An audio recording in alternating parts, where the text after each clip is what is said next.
Assalamualaikum warahmatullahi wabarakatuh. Kepada yang terhormat Bapak Ibu dosen penguji uji kinerja, perkenalkan nama saya Aminatun Solihah dengan NIM 27030251118. Saya guru PAI, mahasiswa PPG dalam jabatan batch 3 tahun 2025 di LPTK UIN Salatiga. Hari ini saya membuat video pembelajaran di kelas 5 dengan materi menyayangi anak yatim. Selamat menyaksikan. Wassalamualaikum warahmatullahi wabarakatuh. Assalamualaikum warahmatullahi wabarakatuh. Waalaikumsalam warahmatullahi wabarakatuh. Silakan yang bertugas memimpin doa. Siap, gerak, berdoa, mulai. Bismillahirrahmanirrahim. Raditu billahi robban wa bil islami dinan. Memberi salam. Assalamualaikum warahmatullahi wabarakatuh. Waalaikumsalam warahmatullahi wabarakatuh.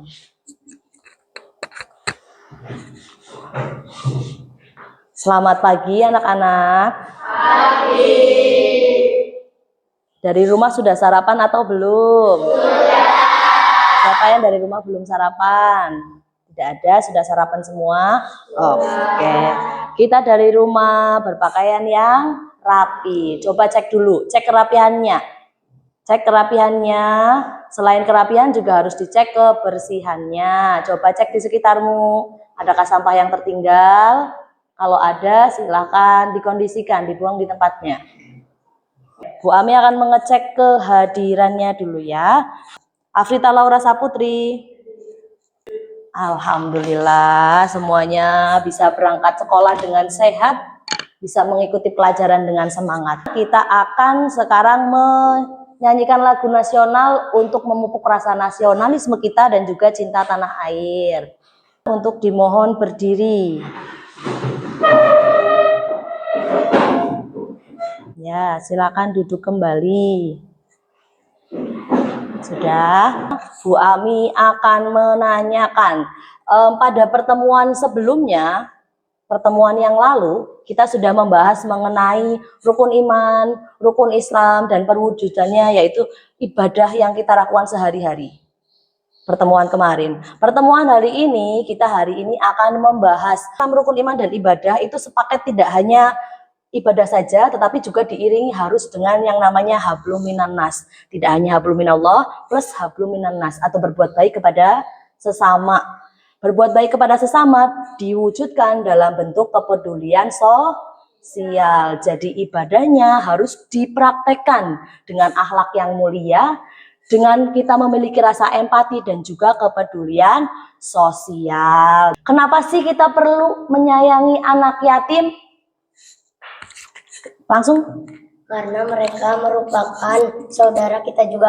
Tujuan pembelajaran kita kali ini, ya, kali ini kita akan belajar yang pertama, melafalkan, menuliskan, mengartikan, dan juga menghafal Quran Surah Al-Ma'un dengan baik dan lancar. Yang kedua, kita tidak hanya mengartikan, juga harus menjelaskan makna dan juga pesan pokok Surah Al-Ma'un dengan percaya diri, karena kita bisa. Yang ketiga, kita harus bisa mengidentifikasi perilaku yang mencerminkan pemahaman terhadap Quran Surah Al-Ma'un. Dan yang keempat, mempraktikkan perilaku menyayangi anak yatim sebagai pengamalan daripada hadis Nabi Muhammad SAW. Rasulullah pernah bersabda, Rasulullah bersama yang menyayangi anak yatim ibarat jari tengah dan jari telunjuk. Nah, pentingnya materi ini, kita harus bisa tidak hanya membaca, tidak hanya mengartikan dan juga menghafal dan juga menulis, tapi kita juga harus tahu pesan pokoknya apa, tidak hanya tahu, kita juga harus bisa mempraktekkannya dalam kehidupan sehari-hari. Nah, Bu Ami akan memutarkan sebuah video. Silakan diperhatikan dengan seksama ya nak. Sebelum kita mulai, kita tepuk surah Al-Maun terlebih dahulu. Siap? Siap. Tepuk surah Al-Maun. Al-Maun. A'udzu billahi minasyaitonir rajim. Bismillahirrahmanirrahim. Ara'aital ladzi yukadzibu biddin. Fadzalikal ladzi yad'ul yatim.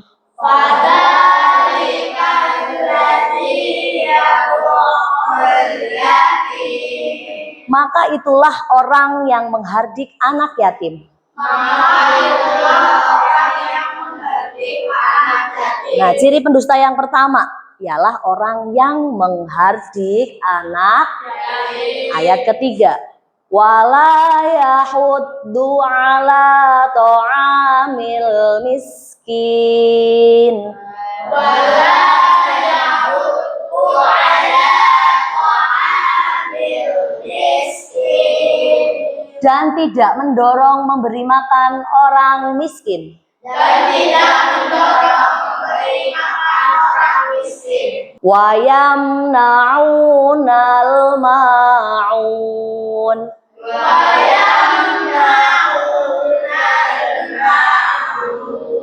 Dan enggan memberikan bantuan.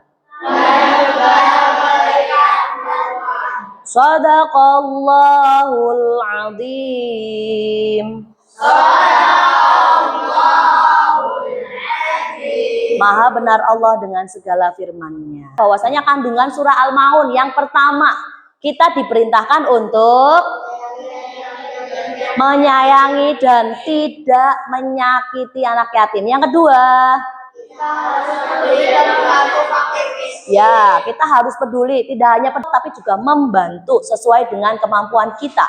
Yang ketiga, sholat harus dilakukan dengan ikhlas dan sungguh-sungguh. Ya, ikhlas, sungguh-sungguh dan jangan menunda-nunda. Yang terakhir, yang keempat, ria dan enggan menolong adalah perbuatan. Ya, ria dan juga enggan menolong itu adalah perbuatan tercela yang harus kita hindari. Betul, pinter. Bu Ami akan lagu isi pokok surah Al-Maun. Terlihat?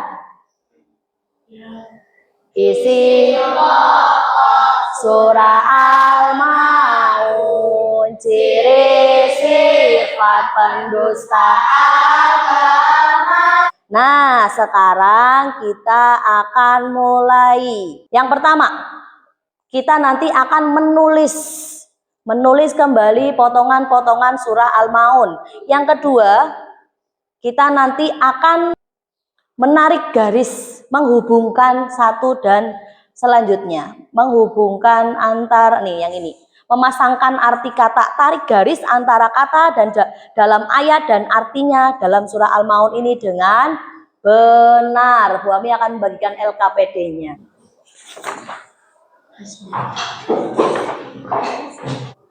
Yang sudah selesai boleh dikumpulkan ke depan. Nah, selanjutnya sekarang kita akan melakukan permainan. Silahkan yang Bu Ami panggil, silahkan dapat ke depan. Oke, Bu Ami panggil Afrita Laura, Abiriska, Maya, Wikrama, Nabila Kenisha, Nazwa.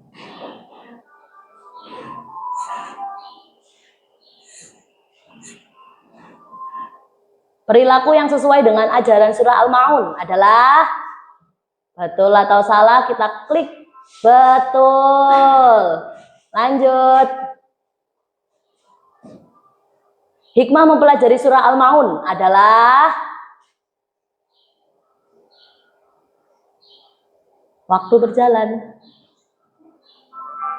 Betul, agar kita ikhlas beribadah dan peduli terhadap sesama.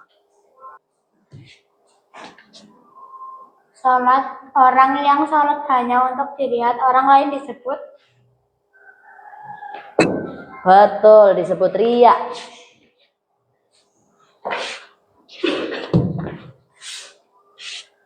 Perilaku yang sesuai dengan ajaran surah Al-Maun adalah Betul, menyayangi anak yatim. Terima kasih, aplaus untuk yang teman-teman yang di depan. Kelompok semangat.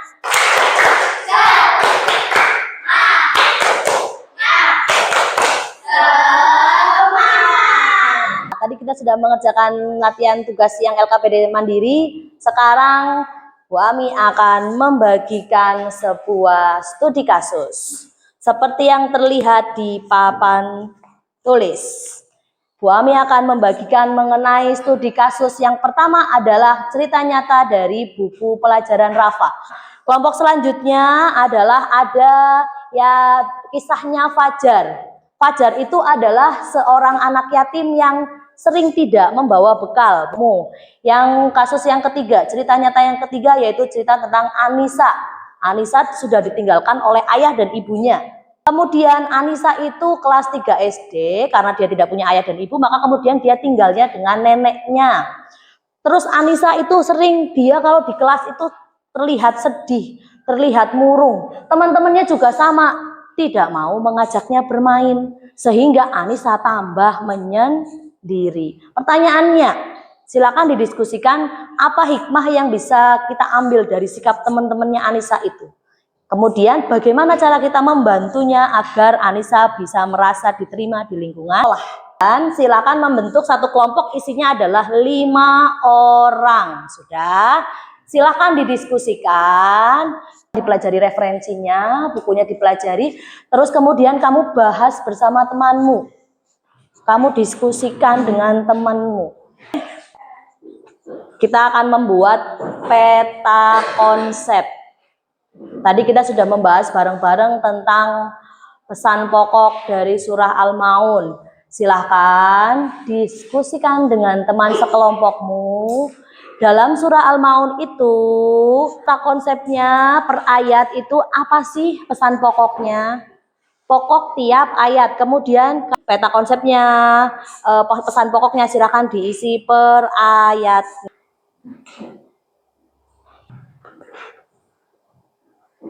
Sudah? Oke. Sudah?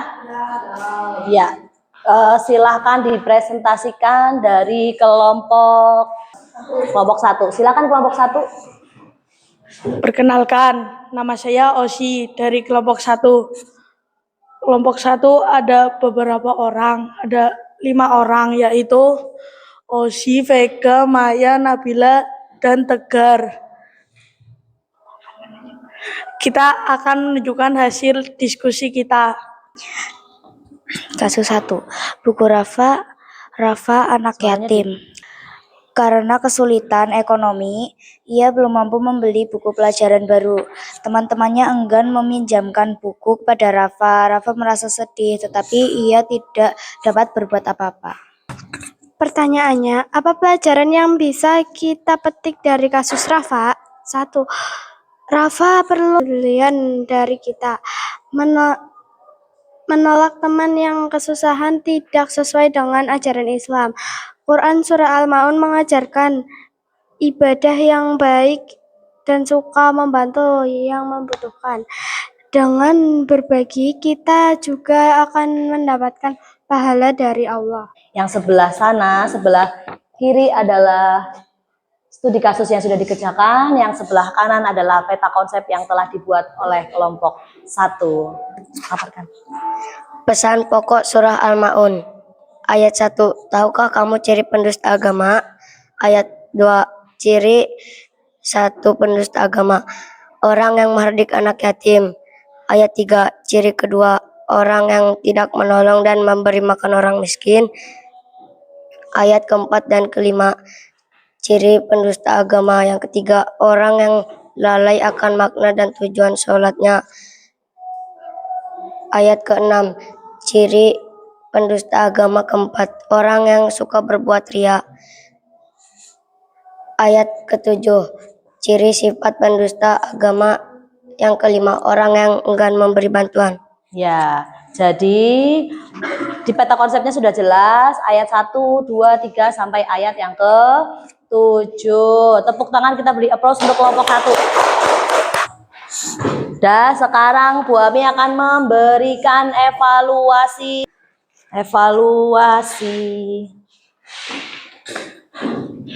Silakan dikerjakan masing-masing. Ini berupa pilihan ganda dan juga isai. Ya. Dari hasil yang evaluasi yang sudah dikerjakan, bagian teman kita yang remedi, ada juga yang melanjutkan ke materi selanjutnya, tapi pengayaan dulu.